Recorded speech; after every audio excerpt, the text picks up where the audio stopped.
Journée de mobilisation nationale à l'ONF. Route de Montabo, c'est l'incidence du précédent gouvernement que soulignent les syndicalistes. En cause, l'imposition d'un plan de réduction des personnels au niveau national et l'absence de considération pour des spécificités locales.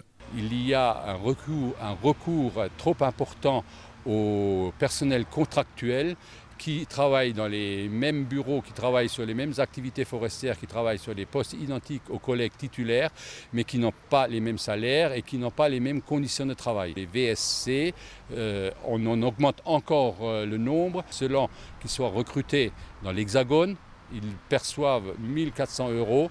700 € d'indemnité de VSC, plus 700 € d'indemnité de logement. Ceux qui sont recrutés en Guyane, ils ne perçoivent que la première tranche. On estime qu'en Guyane, probablement, ils n'ont pas besoin de se loger. Côté direction, si on admet les fortes disparités de salaire entre des postes à contraintes équivalentes, on rappelle qu'en Guyane, des actions ont été entreprises ces 2 dernières années pour faire diminuer la cherté de la vie, notamment chez les ouvriers forestiers. La manifestation est évidemment légitime. Elle porte sur les effectifs. Donc l'État a signé un contrat avec l'ONF sur la période 2012-2016 qui fixe notamment les objectifs de l'ONF et ses ressources et notamment les effectifs. On a une réduction de 3 postes, on passe de 80 postes à 77 postes d'ici 2016. On gère 5,5 millions d'hectares, c'est énorme. C'est la seule forêt tropicale humide européenne d'ampleur, je dirais. Et enfin, on a des problématiques de gestion très spécifiques.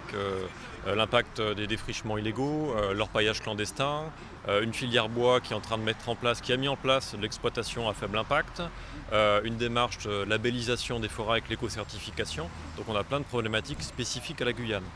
Et ce qui a expliqué aussi que la réduction d'effectifs en Guyane est une des plus faibles au niveau national, puisqu'on est dans les 4 directions les moins touchées. C'est un choix politique. Je n'ai pas à le critiquer, je le prends en compte au niveau local. Pour l'instant, aucune évolution n'a été constatée depuis la mise en œuvre du plan du gouvernement Fillon.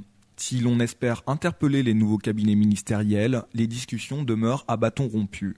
La reprise du travail est pour demain.